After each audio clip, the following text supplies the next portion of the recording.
Good day, YouTube, and welcome to another episode of the Albino Rhino beer review. I almost said hot sauce review because we were just talking about the hot sauces in front of us. Anyway, we have the Honey Monster, and we have the Rhino, and we have this beer here that was brought to us by our good buddy, Brett, who wants to come and join us for some beer reviews. And do it. You should get down here. He's not a douche, so he's loud. That's no, absolutely. No douches. Yeah, no douches. Anyway, this is Simple Malt Double Porter. So Simple Malt Double Porter is from the brewery Eliminates Limited, whatever.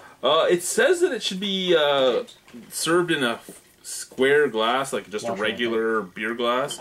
Like say, is Alejandro's glass sitting over there? The yeah. Push that one over here for a second. It tells you to drink it in a glass like this. But it's full. Agrees.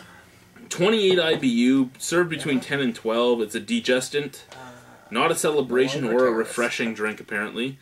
Well, that's good. A robust porter is its style, even though it says double porter over here. 6.4% alcohol. Now, doubles was the old name for imperials.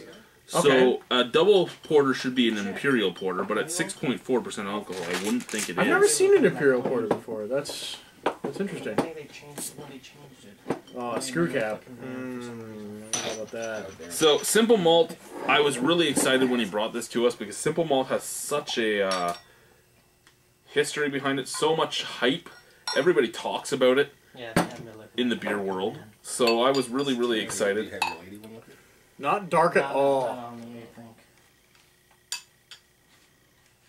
It is not very dark at all. First off, the head is pretty much white. I was expecting a darker head. Yeah. We didn't get it, but hey, whatever. This actually looks fairly light. Like, this looks more like an I don't know, amber. when you hold it up to the fluorescence, there's not any light really coming through it. I don't know. I see like a full amber. Well, you got a much wider Yeah, glass. yeah. But I see a full amber on that. I don't know. Wait, let me hold it on an angle. Ooh. Yeah, I can see what you're talking about. On an angle, I can get some amber out of it. Yeah, like, you got some amber. It's not a very thick porter. But yeah, the smell, oh man. That's smoky. Oh man. This is a bacon beer. This reminds me, you know what, this reminds me of the Rail City. This reminds me of the award-winning Rail City. The Rail City Stout. The Black Hole. I don't think you smell it. Smell it on my glass. Don't drink from it though, because I'll have to hit you. Yeah, that's true. It does smell like, oh my god. Holy. Yeah, it's brilliant. I Holy love it. fucking fuck. That is smoky as fuck. I love whiskeys. Wow. I love Scotch whiskeys, and my Scotch whiskey of choice is from Islay, however the fuck you want to say it. I don't care. Yeah. Wow. Man. Islay. Honestly, I can't drink those really smoky stouts. They're just. But that's what I love. I The love that smoky whiskey. I love the peaty whiskeys. Really? That's my whiskey The peaty of choice. whiskey. I can't. I like bourbons, so I like the corn mash. you would like but me, I want the campfire whiskey, and this smells just like it. I like the fire. Oh my god, it smells good. It reminds fantastic. me. I don't know. It reminds me of camping. I want to go camping. Who can get a week off of work during the week? Because I can't, and I want to go camping. I can't have weekends. I don't know. During you the know week. what? Honestly, it's not the spruce beer. Remember the spruce tree beer, which was literally the smell of camping. You would like have flashbacks to camping when you heard this. This reminds me of sitting around the campfire. It does. It does for sure. It's not that. No, it's terrible. Fucking fuck it up.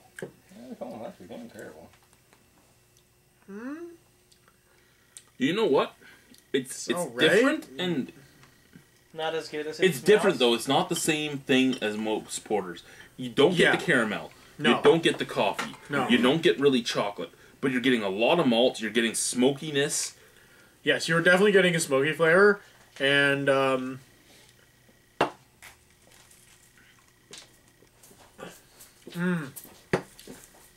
get a nice you know what? You get that definitely. You get a campfire sort of taste to it. Black malt. I get black malt, roasted black malt at that.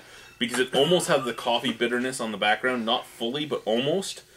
The bitterness I'm not getting any coffee on the. I'm not getting any what coffee I'm saying on is the black malt when you roast it, it gives off bitterness. Maybe it's that's not giving off. It's malt? not hops bitterness I'm getting. It's malt bitterness. Yeah, you know what? Honestly, the malt is. The malt's completely overpowering the beverage in the way that there's no hops coming through. Really. Yeah. It does taste very smoky, and I like it, but almost it's giving me, you know what it's giving me? It's giving me the one-trick pony. It's only doing one thing very well. The thing is with this, Roche beers are almost too smoky in the fact that you get the bacon flavor and it's all you taste. Mm-hmm. Where this is mellow. Unlike a Roche beer, That's I can true. session this almost. That's true. It is not as dense as I thought it was going to be. Yeah, it's not in your face. It's not... It's got a solid taste, though. I understand what you're talking about with your one-trick pony. Because Yeah, really all yeah. you're getting is the smokiness. Only Everything that's else, it. That's all you're getting. Yeah, That's everything else is pretty much subtle. There are other flavors, but they're all subtle in the background. Yeah, yeah. Wow. Which is kind of... okay, I'm not going to lie. That's kind of disappointing to me because I like porters to be sophisticated. Yeah. I like them to be like coffee, chocolate. You know, I want all those flavors Yeah, you combined can't get any to of come that through. out. Well, you got to remember, a porter was made just like a stout for you to sit down at the end of a hard work day and get some nutrients into your body. That's what a porter was designed for. And this does not taste like it would do that for No, you. It might, but it doesn't taste like it would. No, it tastes like smoke. Yeah, it tastes... Basically, It's like that's all it it's tastes like a like. good dark lager. It smells. It doesn't feel heavy fantastic. enough. No. You know what? I don't really think of this as a porter. I think of this more of like a very strong dark ale, like a I think of smoky it dark ale. as a flavored beer, basically. Yeah, That's what it is. I wouldn't say it's a porter because it doesn't have the nuance that a porter A has. double porter at that, an imperial porter. Yeah, and it doesn't. Honestly, it doesn't have the nuance. And if it doesn't have the And nuance, every I don't robust like porter it. we've had, including the one from Great Lakes Brewing Company, Which was fantastic. are more Mwah. hoppy than this stuff is. Yeah, Like, yeah. I don't... You I know, like it. It's just I not like it. sophisticated. It's just not sophisticated. Let's be frank here. This is not a sophisticated porter. This is a one-trick porter. You're gonna drink it if you like that type of flavor, but realistically, I would never buy this again. It's enjoyable. Yet not like I would fantastic. drink it, but I would never buy it again. Now, I would see, never seek it out. I like it a lot, only because I like Roche beers, the smoked beers, but this is a smoked beer where I could drink a lot of them. Yeah, That okay, is true. yeah, like maybe. It's not in your face. It's not punch you in the face smoke. Like we did the See, that's what I No, don't we don't- like. the X whatever. The only thing it tastes like is smoke, though. Yeah, you're It's right. not. It's not. It's peaty, heavy? it's woody, but it's not in your face. You know what I mean? Yeah, like, no, it's not heavy. overpowering. Yeah, Like, there the should only be- taste you get is smoke. I think the one thing is that you're really. I see whiskey on the label here, and I'm not seeing that as being something I'm tasting in this at all. Well, if you drink Scotch, it's what you're tasting. I mean, Yeah, like I don't know. Even with a Scotch, I'm not tasting that same thing. but this is the Scotch. This is the taste that I get in the Scotches I drink. Like I like Ardbeg, I like Lagavulin, I like all the stuff. Fair in there. enough, actually. That those are terrible, and I hate them so much. Out of 10. I'm not going to drink it again, so I can't go any higher than 6.75. I think 6.75 is decent for it. It is a one-trick pony. I don't think it's good for a porter, but overall, I don't think it's a bad beer. Alrighty, and I'm going to give it a 7.25. I like it. I would buy it again, but it's not one of the ones I would seek out. If I saw it in the store and I was like, oh, look, Simple Malt Double Porter, I'd grab it. But I would not go looking for it. Yeah. Thank you, YouTube. Bye.